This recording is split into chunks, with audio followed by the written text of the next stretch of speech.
I like to do today is ask you a series of questions which will be tracing your journey as a leader, as a person, and your business through the times from the very beginning when you started with your elders in the business to the time which is today. Your journey, your career has seen major ups and major downs.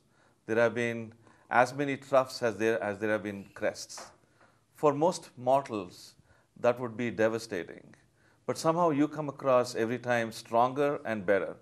So help me understand the concept of resilience in you. I would put this into two phases. The first phase when I faced, as my friend Geeta Piramal puts it, valley of death. So one is pre-1980s and second is post-1980s. Prior to 1980s, when I faced situation right before I started my career in 1967, 68, when my forefathers started and when I was called back from the 3-year engineering degree course, all business was stopped and nobody will give us credit, nothing. But that time as a young man of 17 years, I had something to prove to myself that no, despite all these things, probably we can do it. Just based on the learnings in the childhood age, listening to my grandfather while serving him or the guests at home, that honesty is the best policy. If you remain honest, you can go through any ups and downs, you will still survive and things like that. So that helped me at that time, and I went into the market. Despite that we had debt on the family, I still went ahead without any hesitation to the supplier of raw materials that give me raw material, I will not run away. This firm is more than 50 years old.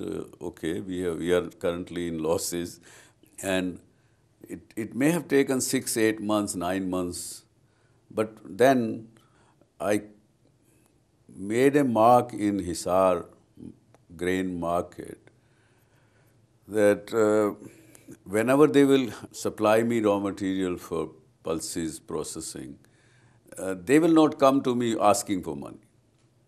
Because I acquired a reputation that whenever this boy would have money with him, he will come to your shop and give the money.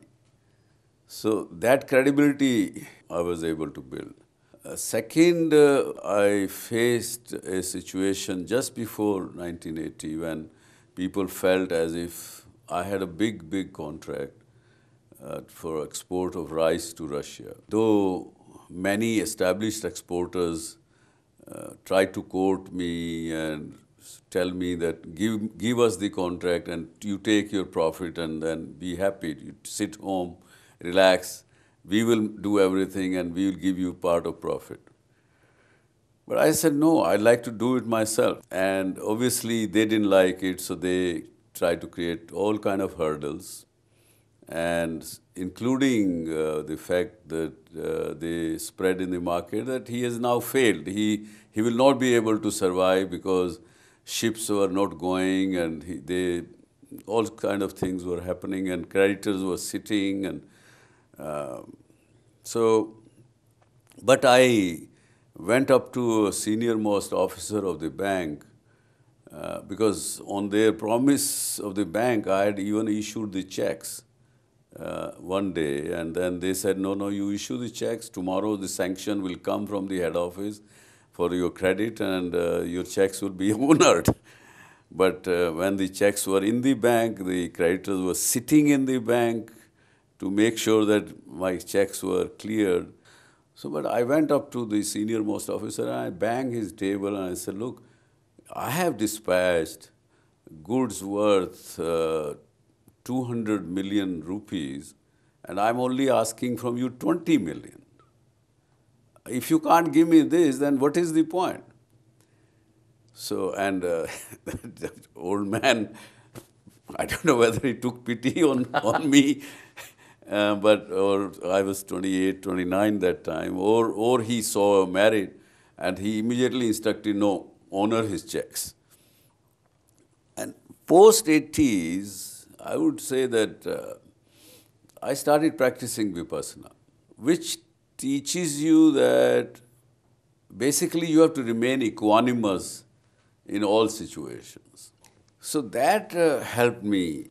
And particularly, I learned that the downturn teaches you much more than the success.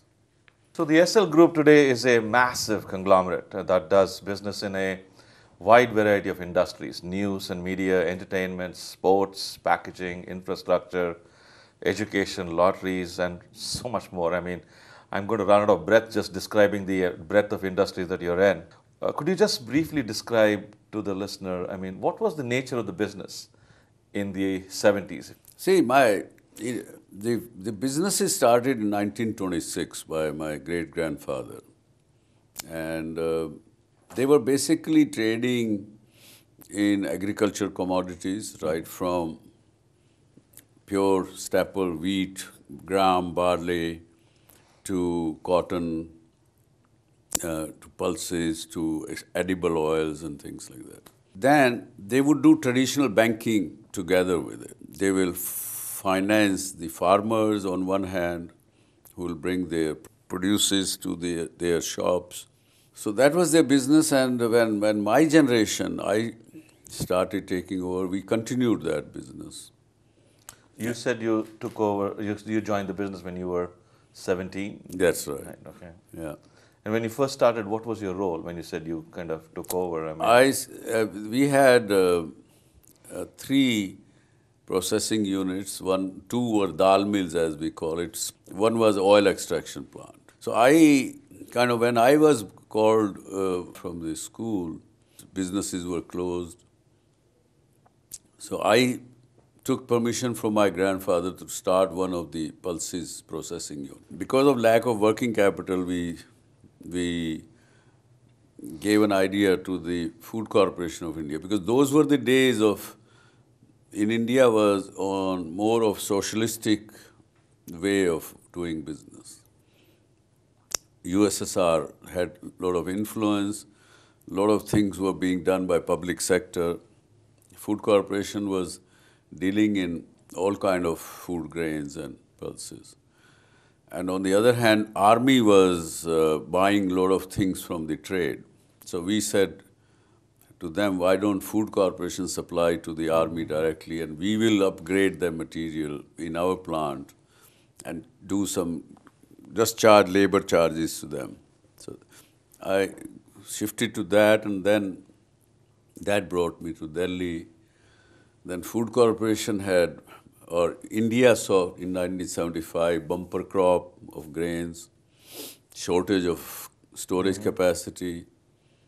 So that, because I was dealing with Food Corporation, Dr. Pingle was one very senior scientist. And so he called us in and said, you create capacity out of plastic and polythene sheets. So we did that, and I had grown up with my grandfather. I'd seen him like a solid, strong man. When I was called back from the school, it wasn't to do business, but it was for that I cannot afford your fee and expenses. And one day when I was chatting with him, he kind of virtually, I saw tears in his eyes. And of course, he tried to hide it from me, but I saw it. And that made me determined that I would wipe out from this man's thing.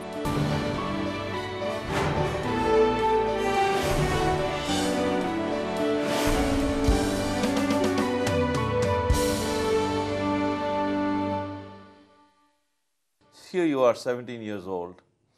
Family asks you to come back to the business. What ambition did you have when you went to your grandfather to say, here's what I want to do? If we can go back to that day, what was the burning desire? What was the ambition you had at that point? See, I had grown up with my grandfather. I'd seen him like a solid, strong man. My great grandfather's siblings, they were more than hundreds of people that time, living all over, of course, within a radius of 100 kilometers. And they will all the time will come to him for various kind of helps, advices, uh, and things like that. So his picture in my mind was of a very strong man. And I started idolizing him in a way. And when I was called back from the school, it wasn't to do business, but it was for that I cannot afford your fee and expenses. That's why I was called back. And one day when I was chatting with him, he kind of virtually, I saw tears in his eyes. And of course, he tried to hide it from me, but I saw it. And that made me determined that I would wipe out this from this man's thing. Wow. Did you tell him that? Much later age, Much yes. later. Yes. We That's- both, at that time, we both cried.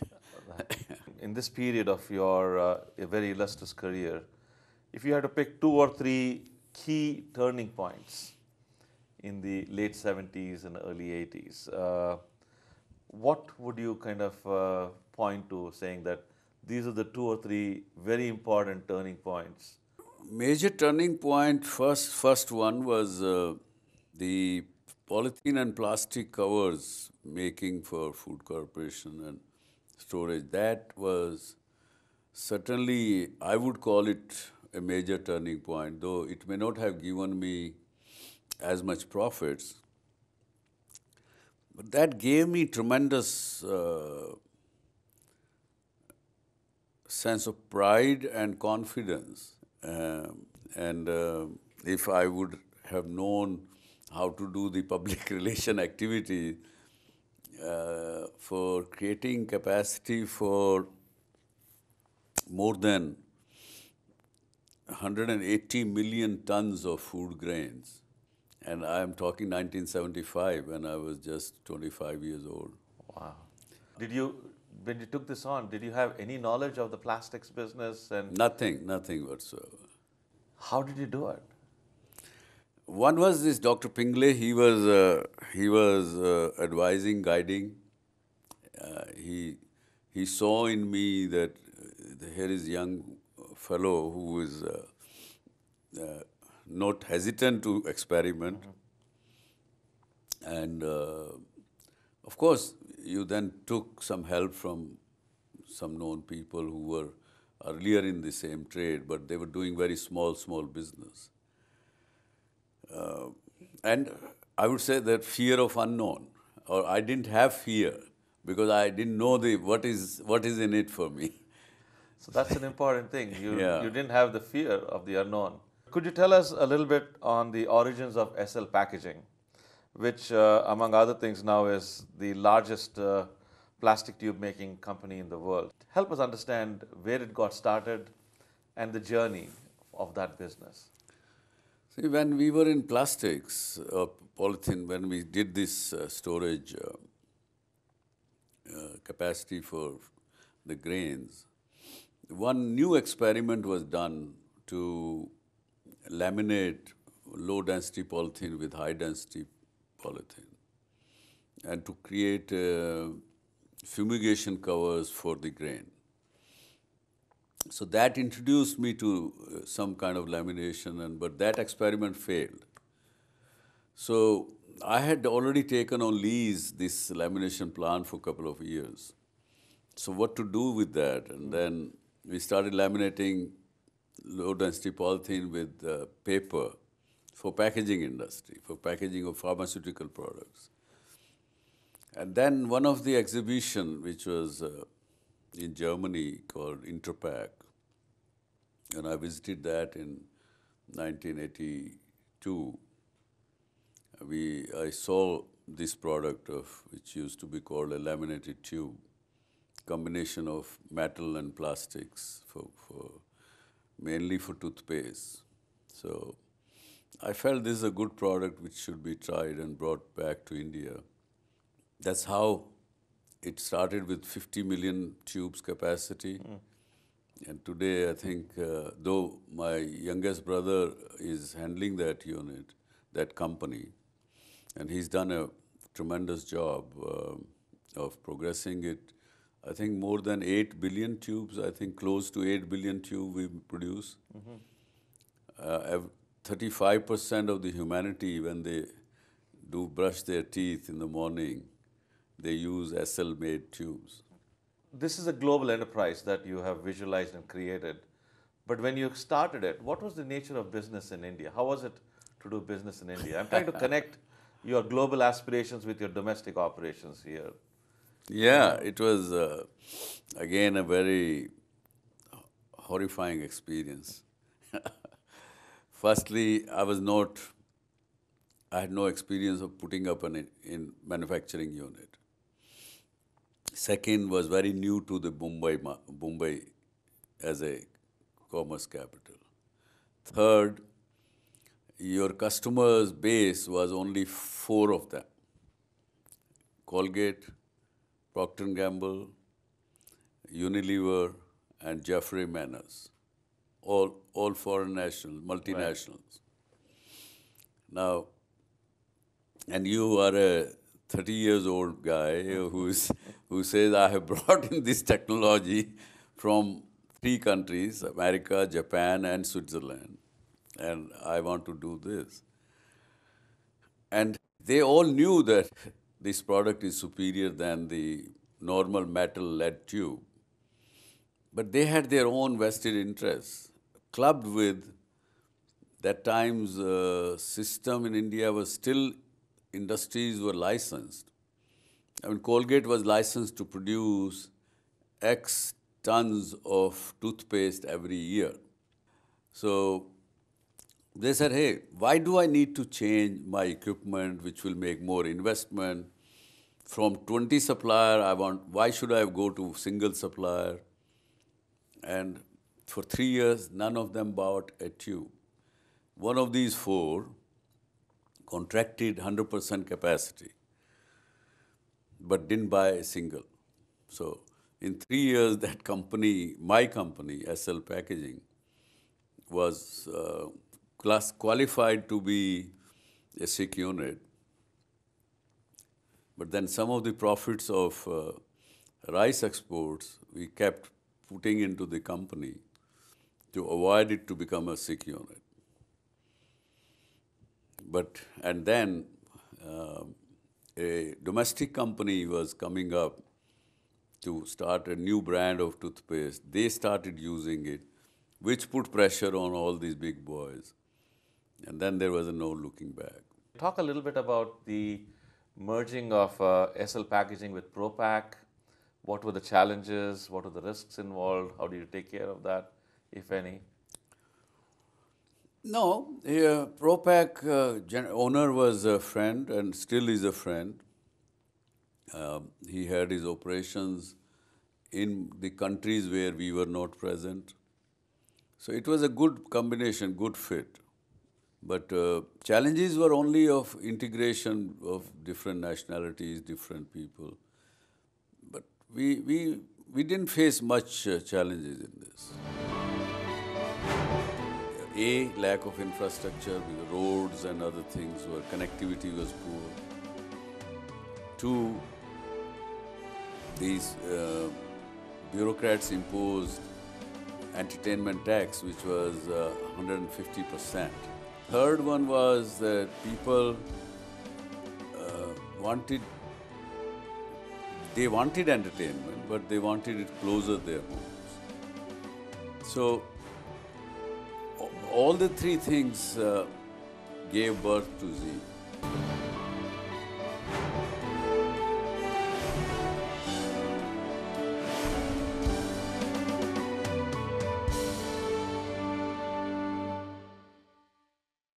You're in packaging, and then you enter leisure and entertainment. it is not a logical step to go from packaging toothpaste to getting into leisure and entertainment. Can you help us understand how that migration took place? Yeah, neither the grain trading to packaging was any logic.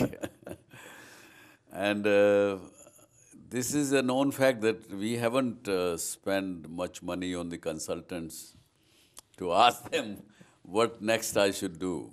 You know. So once as I told you that SL packaging or SL ProPack, when it was profitable and when it was running well, uh, my youngest brother Ashok Goyal was involved with this, and so he fully took over. And I was unemployed, and so, and we had bought a large piece of land in Bombay suburb. And what can be done to that, and what should we do in that property, was the question. And it is a kind of defined as no development zone.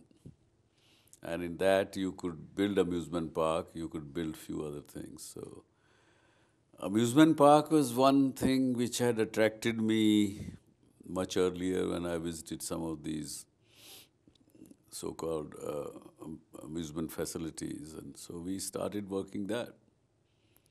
And that's where SL Word was born. Can you go relate back in that time?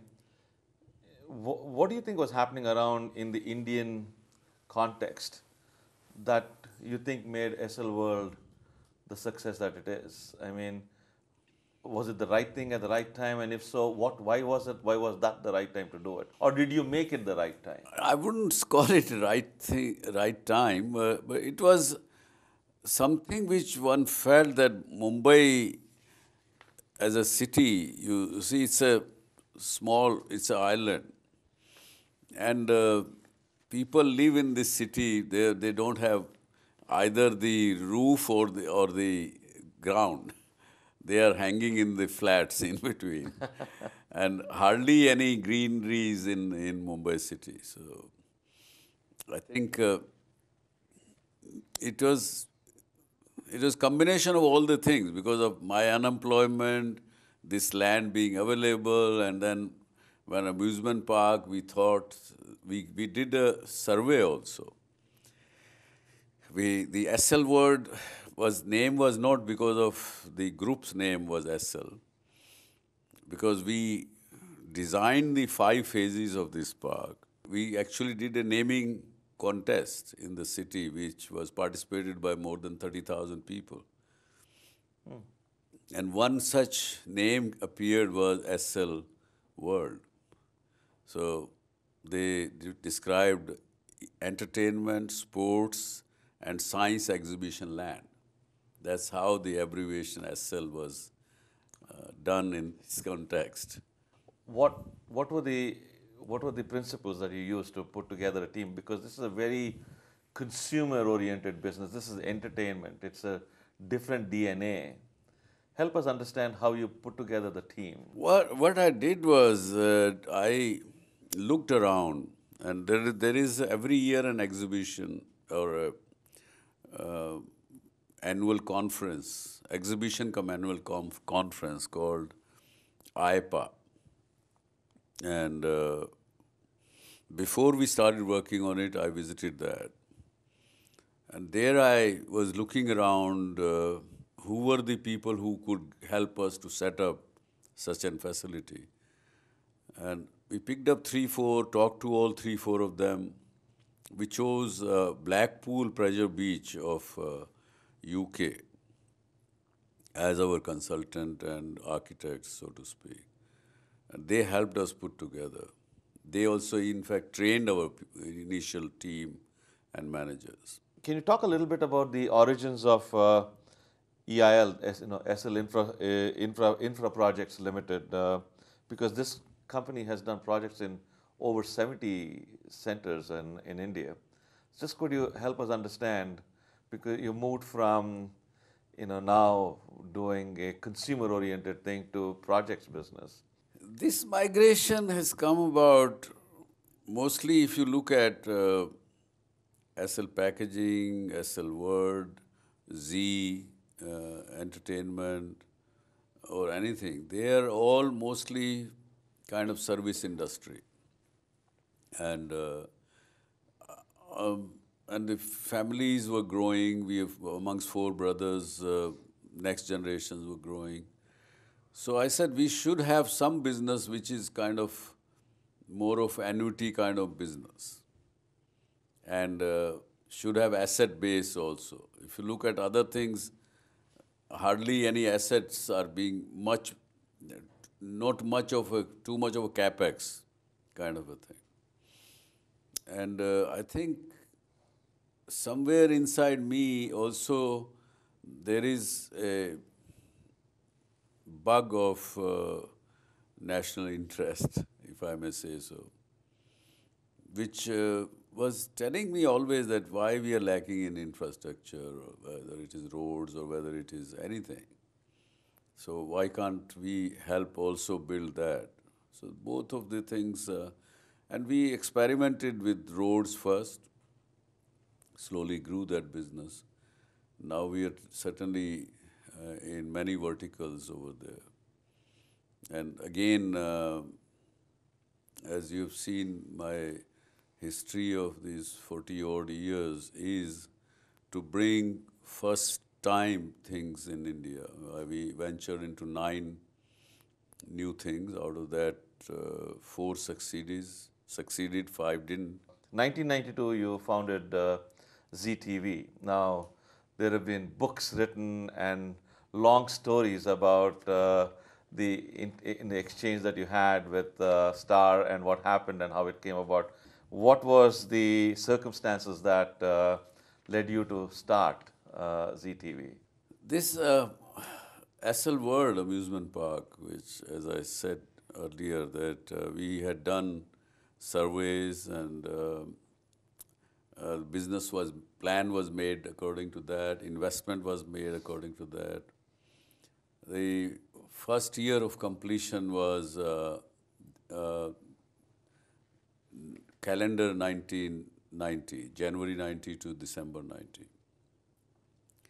And at December 90, the total guest visitors were only 1 million, 1.1 million. Whereas the market estimate was 3+ million. So we said, why? Why people are not coming? So things came out was, A, lack of infrastructure, because roads and other things were, connectivity was poor. 2, these bureaucrats imposed entertainment tax, which was 150%. Third one was that people wanted entertainment, but they wanted it closer their homes. So all the 3 things gave birth to Z. So in that frame of reference, in that state of the industry, you launch ZTV. Going back to those times, what was the brand that you were trying to create then? See, as I mentioned during the SL World time, that these people put 150% entertainment tax. There was no logic. I mean, middle class children were coming, families were coming, and you are imposing 150% on that amusement. So I wanted to expose these people. So that's how, and I had that at back of my mind. I wanted to entertain also to people. So I had in mind that ZTV would be having news also, it will have entertainment also, it will have movies also. And that's what we created actually. Toughest is, of course, the so-called father of market economy, United States of America. I've been struggling there for 6 years with the Health and Wellness Network, Z Living, and I've been able to get only in 40 million homes as against 110 million homes.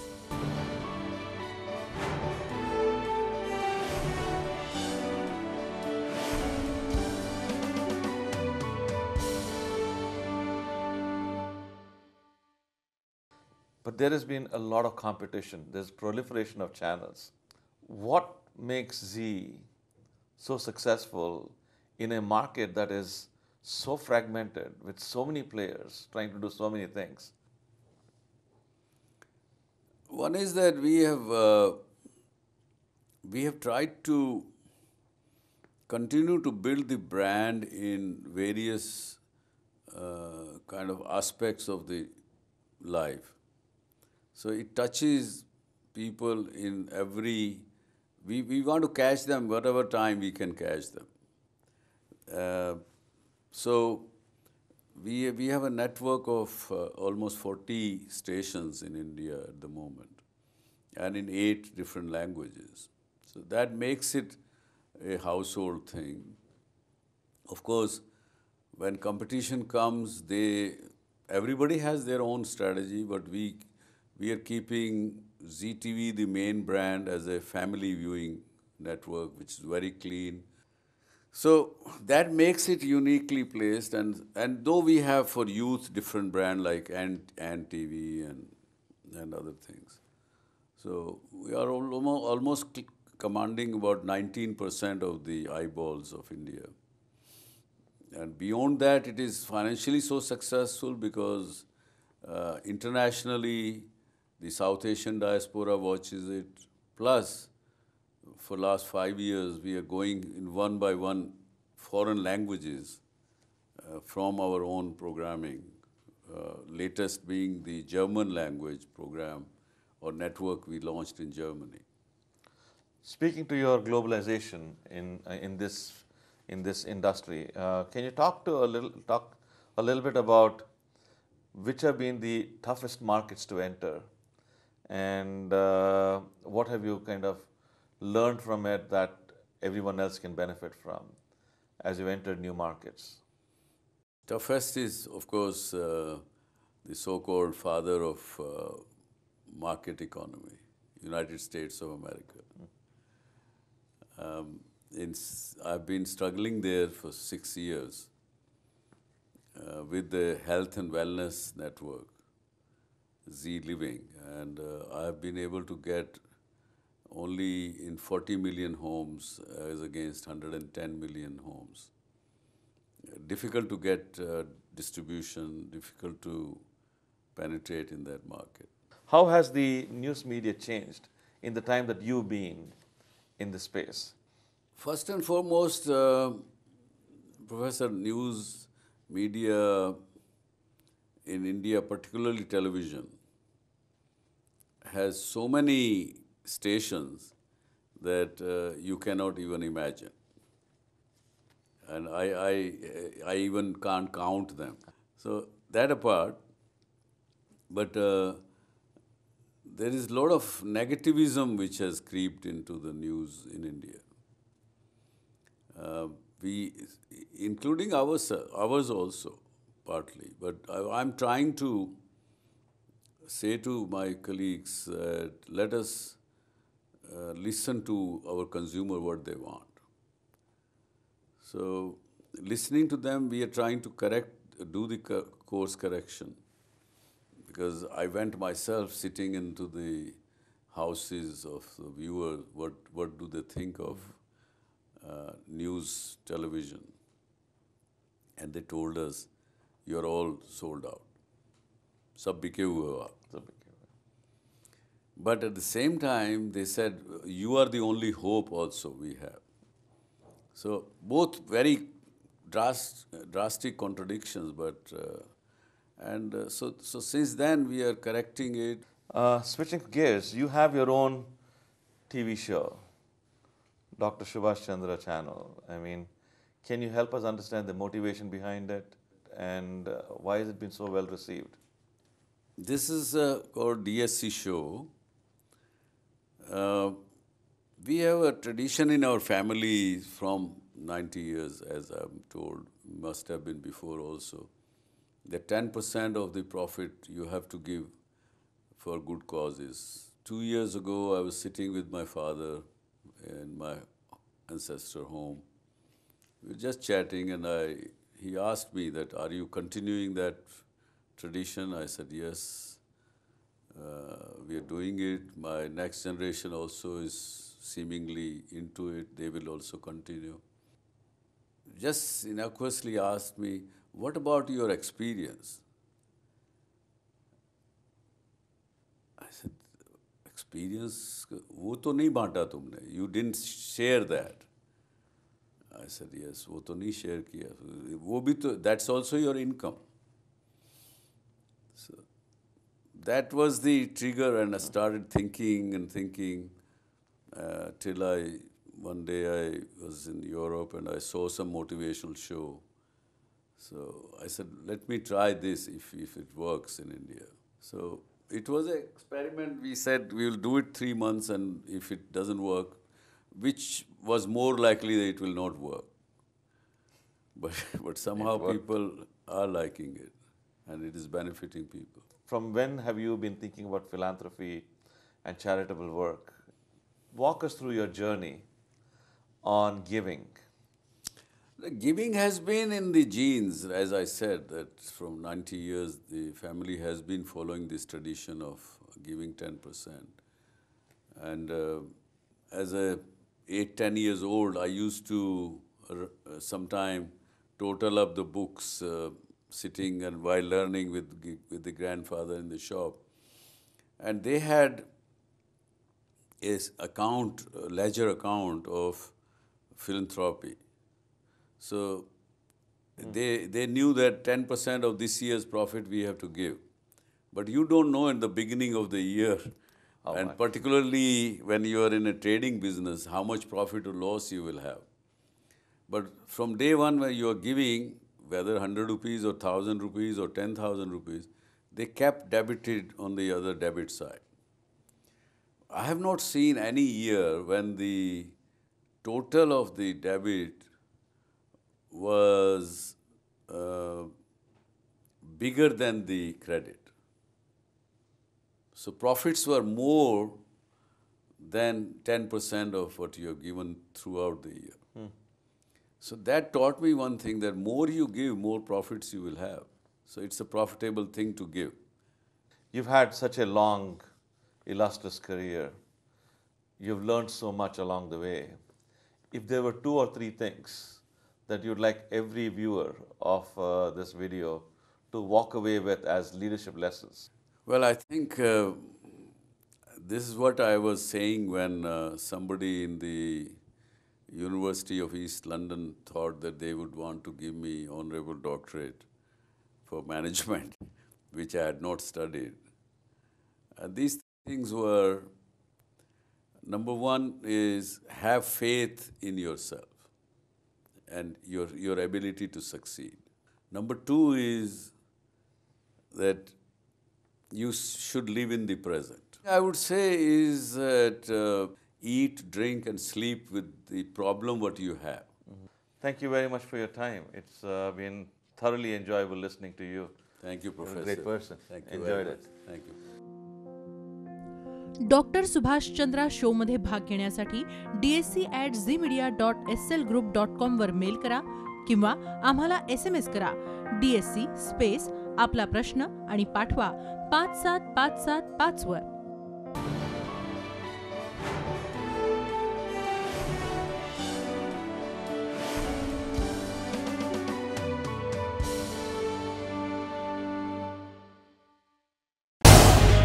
झी 24 तास रहा एक पाऊल पुढे.